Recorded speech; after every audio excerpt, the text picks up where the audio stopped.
Morning students, मैं कीर्ति Paroha general English की class में आपका बहुत स्वागत करती हूँ। और बच्चों, जैसा कि हमें अच्छे से मालूम है कि आपको दो बुक प्रोवाइड करी गई होंगी। इसमें से एक है टेक्स्ट बुक और दूसरी है वर्क बुक। वर्क बुक का भी जो मटेरियल है उसके भी क्वेश्चन आंसर्स आपको एग्जाम में आने हैं। तो उसके अंतर्गत मैंने 4 मार्क के जो क्वेश्चन आंसर थे इसके प्रीवियस वीडियो में आपको प्रोवाइड किए थे। मुझे आशा है कि आपने उनको नोटबुक में अच्छे से नोट किया होगा और लर्न भी कर लिया होगा। इसी क्रम में आज हम उसी वर्कबुक मटेरियल से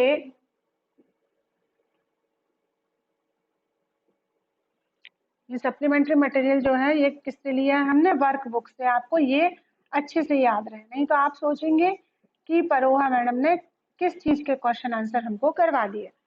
तो ये जो वर्कबुक से सप्लीमेंट्री मटेरियल लिया उसके जो क्वेश्चन आंसर हैं, तो आज हम उसके क्वेश्चन आंसर करेंगे। वो भी जो क्वेश्चन आंसर रहेंगे वो 2 मार्क्स बेस्ड वाले रहेंगे। कितने नंबर के? 2 नंबर के रहेंगे। बहुत ही सिंपल छोटे छोटे क्वेश्चन आंसर है बच्चों, और आप इनको बहुत अच्छे से याद करके रख लीजिए, क्योंकि ये 2-2 नंबर के 2 आएंगे। इसका मतलब है कि आपको एग्जाम में इससे 4 नंबर का आने वाला है। तो चलिए अपन शुरू करते हैं। Short answer type questions. Question number 1 है, what makes a team a whole? एक टीम एक को पूरा कौन सी चीजें करते हैं? क्या है, कभी कोई भी काम होता है तो टीम वर्क के अलावा उसमें बहुत अच्छे से नहीं हो सकता। तो यहाँ पर पूछ रहे हैं कि एक टीम को पूरा कौन करता है, और ये क्वेश्चन आया है 2009 में। इसका आंसर देखें, when a team works together with cooperation.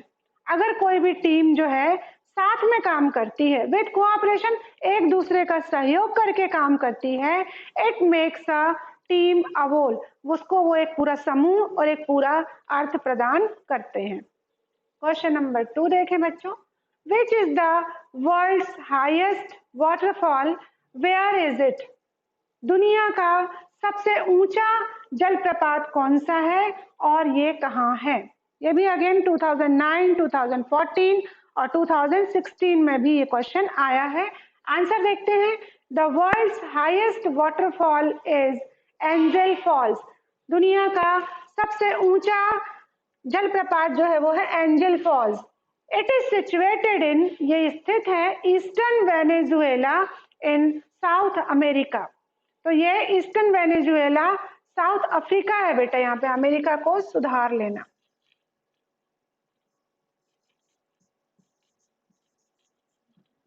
South Africa में स्थित है। अब देखते हैं next question number 3, what accounts for beauty in yourself? आपके लिए सुंदरता या ब्यूटी का क्या मायने हैं? ये है क्वेश्चन 2009 और 2013 में। आंसर देखें, good deeds and happy thoughts accounts for beauty in our self. Generally लोग क्या है, सुंदरता के अलग अलग मायने लगाते हैं कि देखने में आकर्षक हो, ऐसा वैसा, ब्ला ब्ला, बहुत सारी चीजें। लेकिन यहाँ पर सुंदरता का जो मायना है वो क्या है? गुड डीड्स यानी अच्छे कार्य, और हैप्पी थॉट्स यानी खुशनुमा विचार जो रहते हैं, वो सुंदरता हमारे मायने में वास्तविक रूप से होती है। नेक्स्ट क्वेश्चन देखते हैं। Question number 4, what are the things education is linked with? ऐसे कौन सी चीजें हैं जिससे शिक्षा जुड़ी हुई है? आंसर देखें, education is linked with the economic, political, religious and other सब सिस्टम। जो शिक्षा है वो किससे रिलेटेड है, किससे लिंक्ड है? इकोनॉमिक आर्थिक पक्ष, पॉलिटिकल राजनीतिक पक्ष, रिलीजियस धार्मिक, एंड अदर सब सिस्टम और भी अन्य व्यवस्थाओं के तहत। Question number 5, what was a course challenge to Tata's? Tata ji के सामने कौन कौन से चैलेंजेस थे? A course challenge was IIF Tata's make steel rails to British specification. I will undertake to eat every pound of rail they make. उनके सामने कौन सा चैलेंज था कि अगर टाटा मेक बनाते हैं स्टील रेल, किसके लिए? ब्रिटिश के लिए, तो वो सारी चीजें जो हैं, सब पाउंड जो हैं वो रेल का, वो क्या कर लेंगे? वापस प्राप्त कर लेंगे। क्वेश्चन नंबर 6 देखें, give a few example of words that are happy and words that are sad. कुछ शब्दों के ऐसे उदाहरण दीजिए जो हैप्पी यानी खुश को प्रदर्शित करते हैं और कुछ जो है सैड यानी उदासी को प्रदर्शित करते हैं। देखते हैं हैप्पी वर्ड्स कौन से हैं। एंजॉय, ब्राइट चमकीला, सनी सुनहला। और सैड वर्ड्स कौन कौन से हैं। स्ट्रेनस, ग्लूमी, डिप्रेशन, ये सैड वर्ड बताते हैं। नेक्स्ट क्वेश्चन देखें बच्चों। Question number 7, how much does the heart work in a day. एक दिन में हृदय कितना काम करता है। आंसर देखें, when beating at a moderate rate of 70 pulse पर मिनट। जब वो 1 मिनट में कितनी बार धड़कता है। 70 पल्स होते हैं उसके, बीट हार्ट बीट के 70 होते हैं। The heart is actually working only 9 hours out of the 24 hours. बोलता है कि 1 मिनट में 70 बार बीट करने के बाद जो हार्ट जो है वो वास्तविक रूप से लगातार 9 घंटे काम करता है 24 घंटों के मुकाबले। अर्थात 24 घंटे में वो सिर्फ 9 घंटे वर्क करता है। क्वेश्चन नंबर 8 देखो बच्चों, how does a cloud feel when it travels in the sky. अब वहां पर बोला है कि जो बादल है जब वो स्काई यानी आसमान में ट्रेवल यानी यात्रा करता है तो वो क्या फील करता है, क्या अनुभव करता है।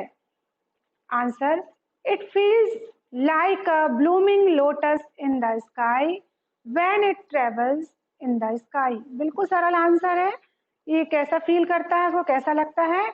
उसको लगता है कि जैसे वो एक तैरते हुए कमल के पुष्प की तरह विचरण कर रहा है जब वो आसमान में क्या करता है, यात्रा करता है। क्वेश्चन नंबर 9 देखें बच्चों, what did the truck driver say after checking the car. Truck driver जब कार को चेक करता है तो कार को चेक करके उसका परीक्षण करने के बाद क्या बोलता है। तो देखें आंसर, ही सेड दैट, वो कहता है, there was a hole in the radiator of the car. वो बोलता है कि कार के रेडिएटर में एक होल है।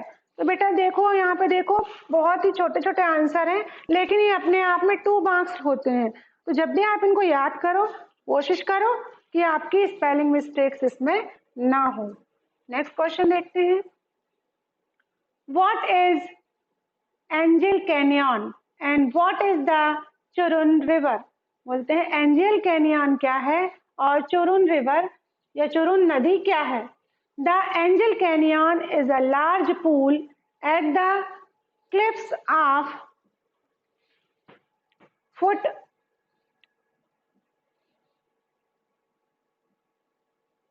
At the cliffs of foot.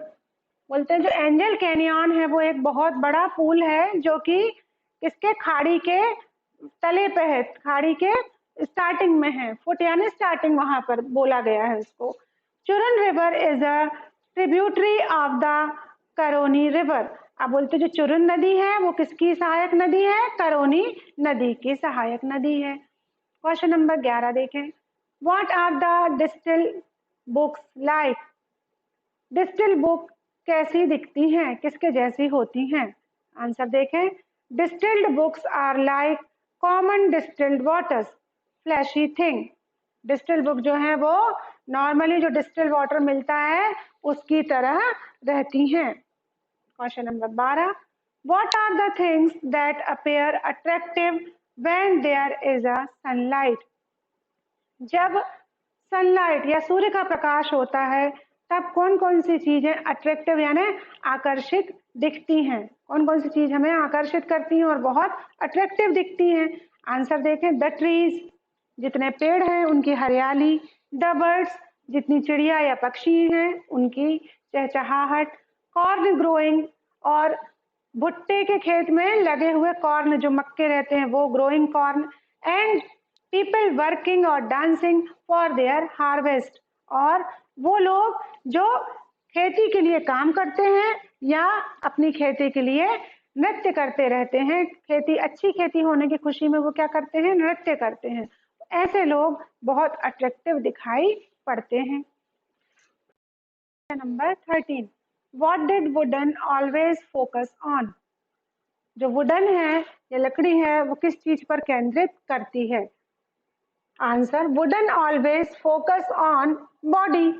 जो लकड़ी है वो शरीर पर केंद्रित करती है। ये ध्यान रखिए, बिल्कुल छोटे छोटे आंसर है, जरा जरा से 1 वर्ड से भी आप एक आंसर को याद कर सकते हो। क्वेश्चन नंबर 14 देखो बच्चों, what do people do for their harvest? जो जनता है, जो लोग हैं, जो खेती करते हैं, वो अपनी खेती के लिए क्या करते हैं जब उनकी खेती बहुत अच्छी होती है या खेती उनको बहुत प्रसन्न करना रहता है किसी को? Answer, they dance for their harvest.